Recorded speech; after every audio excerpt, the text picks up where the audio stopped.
Mi nombre es Daniel Rodríguez Ariza, yo soy Fellow de Cardiología de la Universidad del Bosque con la Fundación Santa Fe de Bogotá. El día de hoy nos acompaña para el siguiente caso el doctor Camilo Alvarado. El doctor Camilo Alvarado es médico internista, cardiólogo clínico de la Fundación y miembro institucional de nuestro cuerpo médico de cardiología. El día de hoy traemos este caso, 3 son multitud, para hablar un poco más en detalle de la anticoagulación en enfermedad coronaria. Vamos a empezar con este caso. Es una mujer de 67 años de edad, pensionada, su estado civil es casada. Es una paciente que consulta por un cuadro de 2 horas de dolor torácico retroesternal opresivo de intensidad 6/10 en la escala análoga del dolor, precipitado por la actividad física que está asociado a disnea y diaforesis. Ustedes están viendo a esta paciente en un escenario de una consulta en urgencias.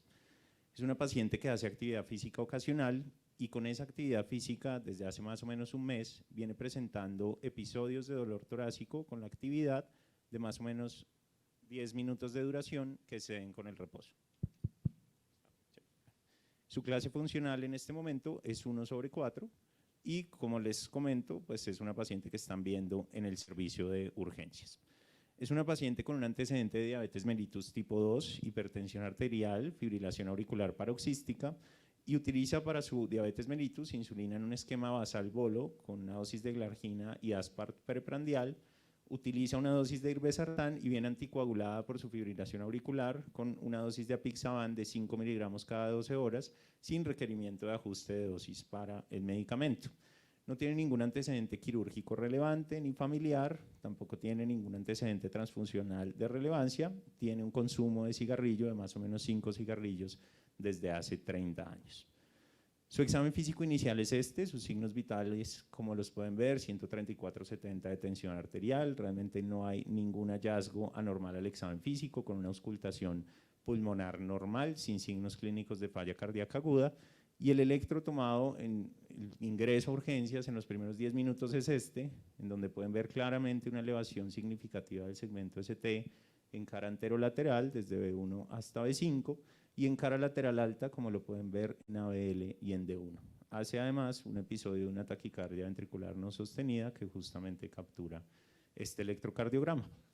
Es manejada entonces como un síndrome coronario agudo con elevación del segmento ST y es trasladada inmediatamente al laboratorio de hemodinamia, en donde se hace un cateterismo cardíaco. Esta primera imagen que ven a su izquierda es una imagen oblicua anterior derecha en una proyección caudal en donde podemos ver muy bien el recorrido de la arteria circunfleja, el tronco coronario izquierdo, que lo pueden ver acá arriba del pointer, y el curso de la descendente anterior. En esta proyección, como pueden ver, pues no hay una lesión significativa, pero si hacemos una proyección para ver un poco mejor la arteria descendente anterior, como la pueden ver en esta proyección oblicua anterior izquierda craneal, pueden ver una lesión significativa suboclusiva en el segmento medio de la arteria descendente anterior, que es esta área de estenosis que pueden identificar acá. Hay una lesión también significativa en una rama de una primera rama diagonal. Esta ramita pequeña que se ve ahí arriba en donde está fijo el pointer, que es esta ramita de acá, es una ramita diagonal que sale proximal de la descendente anterior y si ven más adelante tiene un área de estenosis en la ramita de abajo de esa pequeña rama. Se considera que la arteria culpable en este caso pues es la descendente anterior con esa obstrucción del segmento medio. Se hace una evaluación igual de la coronaria derecha, que la pueden ver en esta proyección, que es completamente normal para la visión proximal del vaso, y en esta visión un poco más distal de las ramas de la coronaria derecha, que es completamente normal sin lesiones. Entonces llevamos a esta paciente a una angioplastia de la descendente anterior, se hace una angioplastia inicialmente con balón y luego se avanza el stent que están viendo en esa porción y miren cómo se restablece el flujo en esta porción que tenía la estenosis, que es la arteria descendente anterior, ¿cierto? Entonces, la primera pregunta para el doctor Camilo es, ¿qué tan común es esta situación en el escenario de los pacientes con fibrilación auricular que llegan con un síndrome coronario agudo o aquellos pacientes que se presentan con un síndrome coronario agudo y de alguna manera llegamos al diagnóstico de fibrilación auricular? Gracias, Daniel. Buenos días a todos. Bueno, encontrar fibrilación auricular en el contexto de un síndrome coronario agudo, ya sea porque sea un antecedente de la paciente o debute durante la atención, es una situación que no es improbable en la práctica clínica.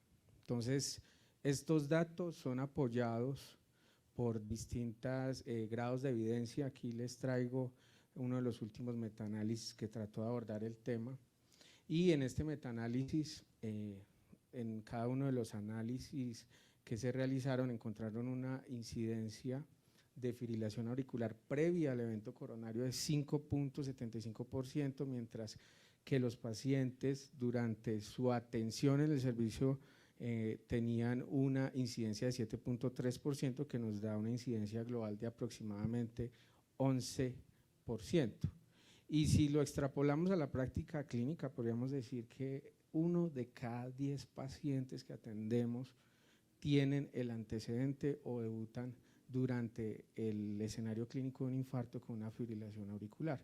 Es decir, que es una entidad a la cual ustedes en sus servicios de urgencia, sus servicios de hospitalización, se van a ver enfrentados y tienen que definir cuál va a ser la mejor estrategia para nuestros pacientes y en este caso para esta paciente. Perfecto. Todos creo que hemos visto una gran cantidad de pacientes con fibrilación auricular. Sabemos que es una enfermedad prevalente, que es frecuente en nuestros pacientes, al igual que el síndrome coronario agudo, y como el doctor Camilo pues lo muestra, nuestra paciente hace parte de ese grupo de pacientes que tienen las dos condiciones, tanto con un diagnóstico previo de fibrilación auricular como con un diagnóstico nuevo de FA. Es una paciente entonces que tiene una fibrilación auricular previa, que es usuaria de Apixaban, que tiene 67 años, el antecedente que hemos mencionado de diabetes e hipertensión, y le manejamos una lesión suboclusiva intervenida por angioplastia con implante de un stent sobre la arteria descendente anterior, un stent medicado, una única lesión. La paciente recibió una terapia antitrombótica durante su ingreso a urgencias con heparina no fraccionada en bolo durante la angioplastia, y la pregunta que quisiera hacerle al doctor Camilo es, ahora que esta paciente está en hospitalización, que ya resolvimos la urgencia de revascularizar el vaso culpable, ¿cuál terapia antitrombótica debemos utilizar en esta hospitalización? ¿Debemos dejarla anticoagulada con Apixaban? ¿Debemos usar el esquema habitual de terapia antiplaquetaria dual que ponemos en nuestros pacientes con síndrome coronario agudo? ¿O tal vez debemos hacer una mezcla de estas dos cosas? Gracias, Daniel. Nosotros siempre decimos en revista que la respuesta a las inquietudes clínicas está en la evidencia, está en los estudios. Entonces, para empezar, es un overlap. Este grupo de pacientes está aquí, en la mitad, ¿sí? Y son pacientes que tienen, adicional al riesgo tromboembólico por su fibrilación auricular, tiene el riesgo relacionado con la trombosis del stent. Entonces estamos enfrentándonos a un escenario clínico que es complejo, y por eso es que aquí en esta gráfica ponen como si estuviera sangrando ese overlap, ¿sí? ¿Por qué? Porque independiente de la estrategia que ustedes usen, al principio cuando teníamos este escenario clínico usábamos una doble antiagregación asociada a un anticoagulante. Entonces, el escenario de terapia triple, que es un escenario donde usted define si pone doble antiagregación con warfarina o con DOAC, ese escenario nos permite definir algunos de los mejores escenarios o los mejores tratamientos para esto. Entonces, adelantándome a la pregunta de Daniel, ¿cuál es el anticoagulante para esta triple terapia? Tenemos que la evidencia es clara desde el año 2011, cuando salió el estudio WEST, donde fue un estudio donde básicamente se intentó dar una terapia doble antiagregante asociada a un antagonista de vitamina K, warfarina, versus vitamina K con inhibidor P2Y12 en este estudio, que fue el primer estudio libre de aspirina publicado en este escenario. El 69% de los pacientes tenía fibrilación auricular, el 10% tenían válvulas mecánicas y el otro 20% tenían otras indicaciones de anticoagulación. Este estudio, quizás por llevar ya más de 10 años, 15 años, en ese contexto le colocaban a los pacientes stents metálicos. Entonces, probablemente en el escenario de esta paciente, el uso de warfarina o el uso del anticoagulante warfarínico en este escenario probablemente no sea tan indicado. La otra evidencia viene del estudio ISAR triple. El estudio ISAR triple trató de determinar 6 meses de terapia triple versus varias semanas, y en este escenario encontraron que no había ninguna diferencia en desenlaces de riesgo aterotrombótico versus riesgo hemorrágico, y por lo tanto desde ese momento se empezó a hablar de acortar la terapia triple, ¿sí? Desde el ISAR triple. Posteriormente aparecen un poco más reciente los estudios pivotales con los DOAC. Entonces, en este escenario tenemos inicialmente el Pioneer. En el Pioneer son 3 brazos, uno de 2.5 miligramos, el otro de 15 miligramos, y el otro brazo con triple terapia con antagonistas de vitamina K. En este se encontró que no había ningún tipo de diferencia desde el punto de vista de eficacia en cuanto a riesgo aterotrombótico, y sí se encontró importante diferencia en cuanto a riesgo de sangrado. Entonces, uno de los primeros estudios que demostró que les iba mejor con DOAC versus antagonistas de vitamina K fue el Pioneer. Sin embargo, el Pioneer hay que tener en cuenta 3 aspectos importantes. Primero, la dosis de 2.5 miligramos no es dosis aprobada de por la FDA para la fibrilación auricular. Lo segundo, recuerden que esa dosis de 15 miligramos es una dosis que nosotros usamos en FDA para ajustarlo a la falla renal.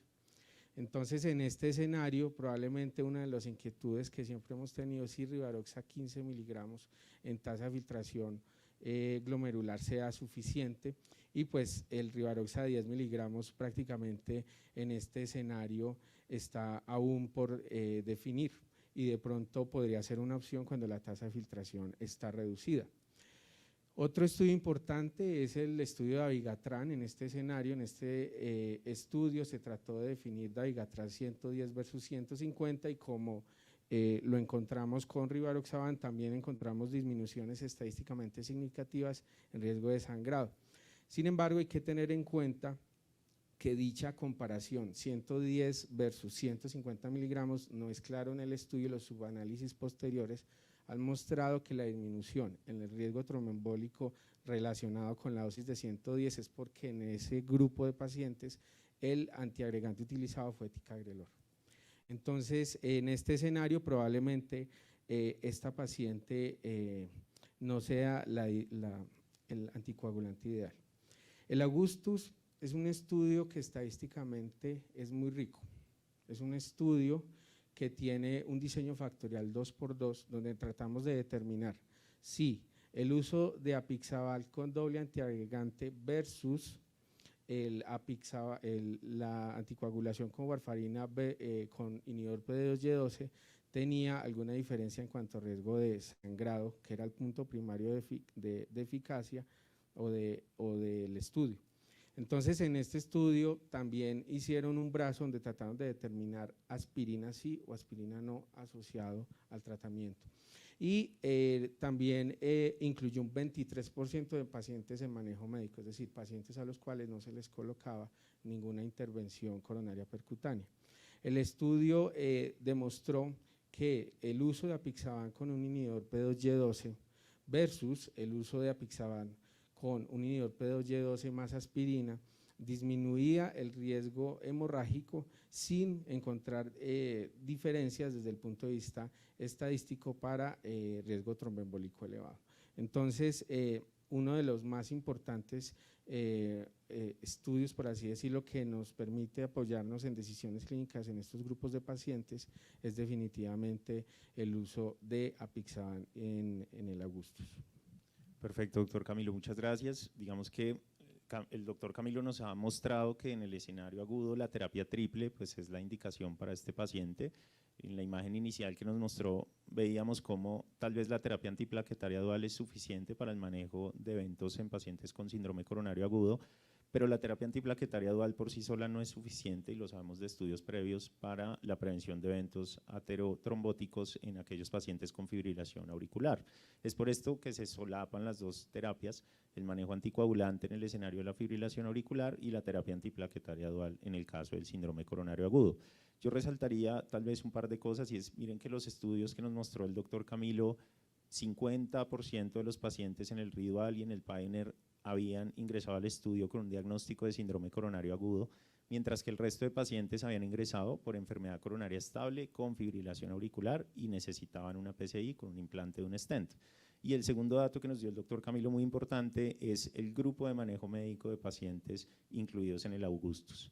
Vamos a ver a veces en la práctica clínica pacientes con fibrilación auricular que presentan un síndrome coronario agudo y por determinadas condiciones de la angioplastia o de su condición clínica no reciben un stent, y tal vez en ese escenario el único medicamento en el que tenemos evidencia en solo manejo médico sin implante de stent es apixaban a partir de los datos del Augustus.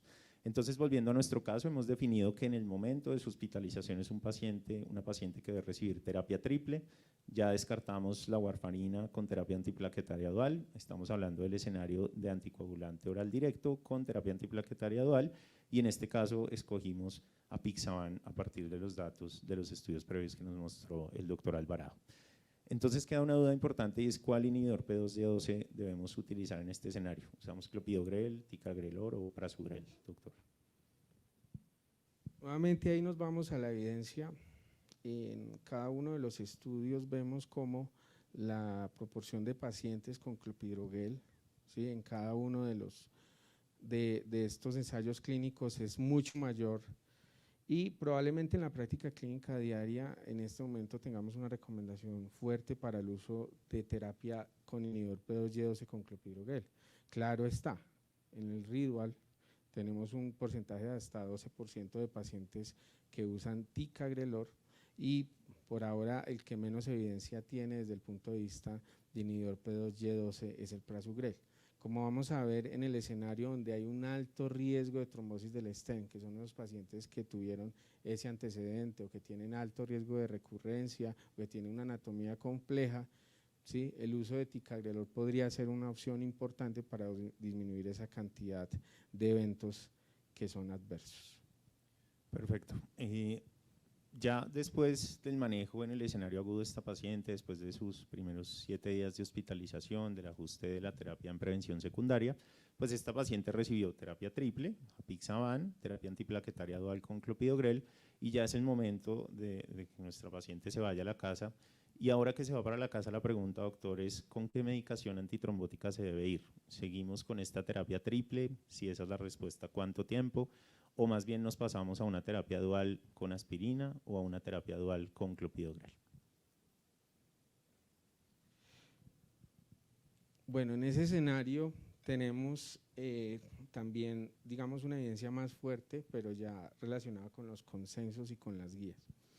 Las recomendaciones de las guías desde el año 2020, incluso el último consenso del año 2021, nos menciona que la terapia DOAC, ¿sí?, que es la terapia de elección y elegir en este grupo de pacientes, se debe mantener en forma indefinida, pero lo que es con respecto al P2Y12 tenemos que definir según el riesgo del paciente de presentar algún evento isquémico, si hay necesidad de dejar al paciente solamente con la triple terapia durante la semana de hospitalización, o incluso si hay necesidad de dejarle la aspirina hasta 30 días después del evento. No hay evidencia después de los 30 días, ¿sí? Entonces, ¿quién nos va o qué nos va a dar desde el punto de vista clínico esa decisión? Porque la decisión de mandar al paciente para la casa con terapia triple es una decisión clínica que debe estar basado tanto en el riesgo hemorrágico como en el riesgo isquémico. ¿Cuáles son las características de los pacientes con alto riesgo hemorrágico? Y digamos que esas características son generales para nuestra población. Tenemos pacientes con malignidades activas, con corta expectativa de vida, con adherencia pobre esperada, ¿sí?, esos pacientes que tienen dificultades para tomarse sus medicamentos o para acceder a ellos.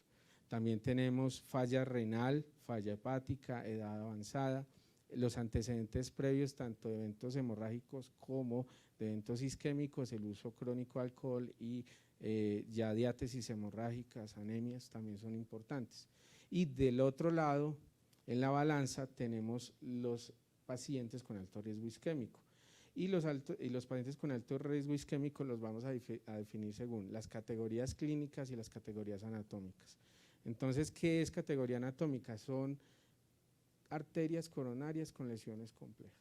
Entonces, ya sea complejas porque anatómicamente así se encontraron o porque le colocaron varios stents.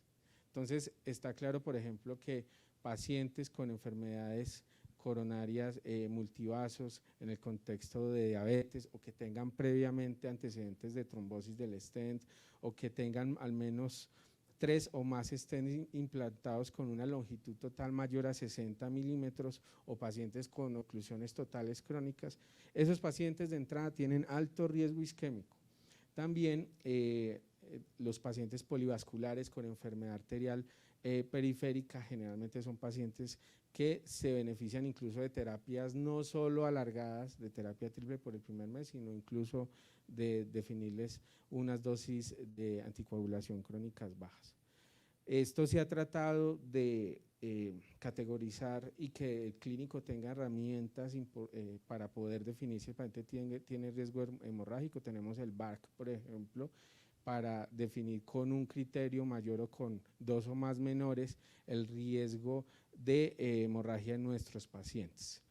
Entonces, digamos, para englobar todo lo que hemos hablado en estos minutos, yo me quedaría con esta diapositiva, y es que si el paciente tiene riesgo hemorrágico, no solo es escoger la terapia clopidogrel en dual, sino también mantener la terapia triple solo por una semana, es decir, durante la hospitalización del paciente.